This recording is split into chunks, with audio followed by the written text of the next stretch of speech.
जंगल का मौसम बदल रहा था और फिर सभी पक्षी अपने अपने पक्के घर बनाने की तैयारियों में लगे हुए थे।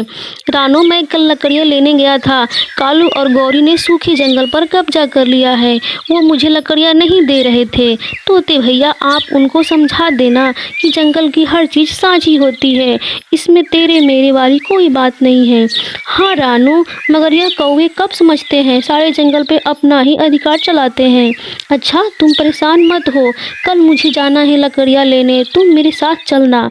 गौरी कौवी को मैं समझा लूँगी। रानो, तुम्हारा ही सहारा लेकर तुम्हारे पास आया हूँ। अब देखो, घर हमें जल्दी बनाना होगा। बारिश शुरू होगी तो भीगते भीगते मर जाएंगे हम। तोते भैया, आप चिंता ना करें। जब तक आपके साथ मैं हूँ ना, तब तक हमारे काम सारे हो जाएंगे। नीलो चिड़िया भी अपने लकड़ियों के लिए कौवा से लड़ाई लड़ रही थी। ये लकड़ियाँ मुझे दे दो, मैंने लकड़ियाँ काटी है, मुझे घर बनाना है। ज़्यादा देर मत करो, जाओ जाओ। गंदी चिड़िया, हमारे जंगल से लकड़ियाँ काटोगी और हमें ही बोलोगी कि देर ना करो। लाओ लाओ, पैसे दे दो, ऐसे लकड़ियाँ मैं नहीं दूंगी। गौरी, इससे पूरे पैसे वसूल करो, तब तक मैं थोड़ा आराम कर लूँगा। आराम के बच्चे, हर किसी से मैंने ही मुँहमारी करनी होती है। चलो मांगो इससे पैसे। तुम में से चाहे कोई जो कुछ भी करे, मगर पैसे नहीं दूंगी। जंगल सबका साझा है, कोई दिशा किसी की नहीं, किसी का भी अधिकार नहीं चलेगा। वाह वाह, बड़ा बोलना आता है तुमको। कविताएं तो अच्छी बना रही हो। लाओ पैसे दे दो, तब तक लकड़ियाँ मिलेगी मेरे पास से। कोई पैसे नहीं रखो, अपनी लकड़ियाँ ले जाओ, मैं जा रही हूँ यहाँ से। हाँ हाँ जाओ, तुम्हें रोकने के लिए किसने बोला है। नीलू चिड़िया वहाँ से चली जाती है। चिड़िया और मिठू तोता भी गौरी के यहाँ आ जाते हैं। कौवे भैया, ये मैंने क्या सुना है आपके बारे में? बताओ बताओ, क्या सुना है मेरे बारे में? अरे पगली कहीं की, कुछ भी सुनती हो तो मुझे समझाने के लिए आ जाती हो। पहले खुद समझाओ, गंदी छोटी चिड़िया। हाँ हाँ, अपने पैर देखती नहीं कितने गंदे हैं। अपने पंख देखो, गंदी चिड़िया कहीं की। अपने पल्ले 1 रुपया नहीं है, आ जाती है मेरे कालू को समझाने। कालू जी, चलो भगाओ इसको। गौरी, ये सब तुम गलत कर रही हो। जंगल सबका साझा है, किसी का किसी जगह पर अधिकार नहीं चलेगा। और हाँ, ये लकड़ियाँ हम सबकी साझी हैं। ये बताओ, कहाँ पर लिखा है जंगल सबका साझा है? किसी ने कोई पेपर बनवा के रखा है क्या? जाओ जाओ, इस दिशा में कोई भी आएगा, पैसे देकर लकड़ियाँ खरीदेगा। रानो, मैंने कहा था ना, इससे बहस करना फजूल है। ये इंतहा फजूल है। पंछी है, इसको शर्म नहीं तक नहीं आती। गंदी मोटी चोंच वाले, अपनी शक्ल जाकर आईने में देख, फिर बात करना हम पर। हाँ हाँ, अरे 2 डंडे लगाऊंगा, फिर ही भागोगे तुम लोग। ऐसे जाते हो या डंडा मारूं? अच्छा ठीक है, हम लोग जा रहे हैं, मगर हाँ, लकड़ियाँ बेचते बेचते तुम लोग अपना घर बनाना मत भूल जाना। हमें मत सिखाओ, हमारे पास तो इतने पैसे हैं कि हम रात भर 5 स्टार होटल में गुजार सकते हैं। जाओ जाओ तुम यहाँ से। रानो और मिठू तोता वहाँ से चले जाते हैं। रानो, अब क्या बनेगा? क्या हमारा पक्का घर नहीं बन पाएगा? मिठू भैया, आप जरा भी चिंता न करें। देखिए, जैसे ही बारिश के बूंदे पड़ेंगे ज़मीन पर, वैसे ही मेरा दिमाग खुलेगा और मैं कुछ न कुछ बना लूँगी। वाह रानू, बारिश में तब तक हम भीगते भीगते मर जाएंगे। तुम्हारा दिमाग अभी क्यों नहीं खुल रहा? बैठो भैया, आप चिंता क्यों करते हो? बारिश की कोई एक बूंद भी आपके शरीर पर पड़ने नहीं दूंगी। आप यकीन करें, मेरी बात मान जाइए। अब आराम कर लीजिए। रानो, मुझे पूरा भरोसा है तुम पर, कुछ न कुछ जरूर करोगी। रानो दूसरे जंगल में जाती है। वहाँ पर ढेर सारे केले के पौधे थे। हाँ, इन्हीं केले के पौधों को तोड़ती हूँ और इसी से ही अपना पक्का घर बना लूँगी। मेरा केले के पत्ते का घर सुरक्षित रहेगा, पानी से बचाएगा हमें। रानो ढेर सारे पत्ते तोड़ती है, तभी वहीं पर कबूतर भी आ जाता है।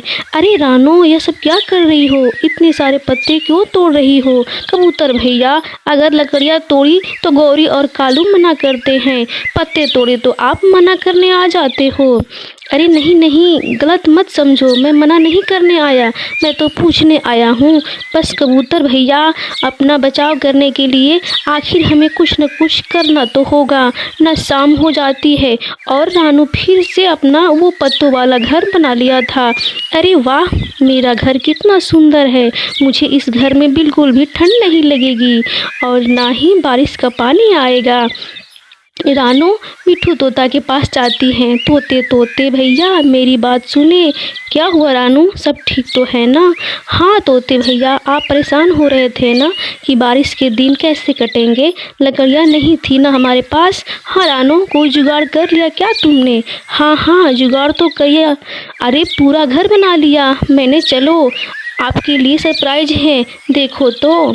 रानू सीधा उस घर में जाती है। देखिए तोते भैया, मेरे केले के पत्तों का घर कैसा है?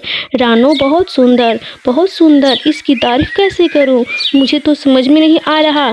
बहुत सुंदर घर बनाई हो तुम। हाँ, इसकी स्टाइल वाली छत भी देखिए कितनी खूबसूरत है, बारिश का पानी अंदर नहीं आएगा। हाँ रानू, बात तो तुम्हारी बिल्कुल ठीक है। हाँ तोता भैया, मैंने बोला था ना कि बारिश का कोई भी बूंद आपके शरीर पर नहीं पड़ने दूंगी मैं। फिर अगली सुबह हो जाती है। अगली सुबह बहुत तेज और काले काले बादल आ जाते हैं और फिर बारिश भी शुरू हो जाती है। कालू कालू जी, हमने तो घर नहीं बनाया और फिर मरम्मत भी नहीं की। आप तो कह रहे थे कि बारिश अगले महीने ही शुरू होगी, लेकिन गोरी, मैं भी यही समझ रहा था, अभी बारिश का मौसम तो नहीं है, मगर कालू जी, उस छोटे चिड़िया ने पत्तों का घर बनाया है। हाँ गौरी, जैसे ही बारिश की बूंदें गिरेगी ना, उसका घर टूट जाएगा। हाँ, हमारा फिर भी लकड़ियों का घर, हमारे घर को कुछ नहीं होगा। तभी गौरी और कालू की छत से पानी टपकने लगता है। कालू जी, पानी टपक रहा है हमारी छत से। गौरी, हमारा घर बहुत कमज़ोर पड़ रहा है, जल्दी से निकले, नहीं तो हम छत के नीचे आकर मर जाएंगे। कालू जी लकड़ियाँ बेचने में इतने अंधे हो गए कि अपना घर नहीं बना सके। गौरी, तू भी तो देखकर अंधी हो गई थी, घर नहीं बना पाई। गौरी और कालू तेज बारिश में रानू के घर जाते हैं। कालू बस एक ही आसरा है, वो है रानू चिड़िया अपने घर में रहने भी देती है नहीं, इसका पता है नहीं हमें। गौरी, तुम चिंता ना करो, रानू हमें रहने देगी। मैं कुछ करता हूँ, रानू के आगे रो पीट लूँगा। रानू रानू मेरी प्यारी बहन, जल्दी से दरवाज़ा खोलो। रानू दरवाज़ा खोलकर उन दोनों को अंदर लाती है। कौवा और कौवी, अब क्यों ज़रूरत पड़ गई आप लोगों की?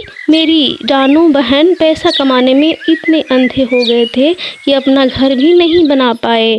हाँ, आप लोग दूसरे को पक्का घर नहीं बनाने दे रहे थे, जंगल पे अधिकार कर लिया था ना आपका। जब आप जाइए, अधिकार दिखाइए अपना। रानू मेरी प्यारी बहन, माफ़ कर दो, आज की रात गुजारने दो, कल पक्का घर बना लेंगे और तुम्हें भी लकड़ी का पक्का घर मैं ही बना कर दूंगी। नहीं, मेरे केले के पत्तों का घर बहुत मजबूत है, मगर हाँ, आज की रात मेरे घर में गुजार सकते हैं। रानू मेरी प्यारी बहन, मुझे माफ़ कर दो, तुम्हारा कालू भाई बड़ा ही खुदगर्ज है। हाँ, हमेशा तुम ऐसे ही करते हो, तुम पर भरोसा करना तो ही नहीं चाहिए। ऐसे ही गोरी और कालू ने अपना एक महत खो दिया, मगर रानू बहुत दयालु थी, उसने उनको घर में रहने दिया। रात गुजारते ही प्यारे दोस्तों, इस कहानी से हमें यह सीख मिलती है कि कोई अच्छा है या बुरा, वो अपने लिए है, मगर आपको हर किसी के लिए अच्छा बनना होगा। अच्छा काम करोगे तो ऊपर वाला भी आपका खूब साथ देगा।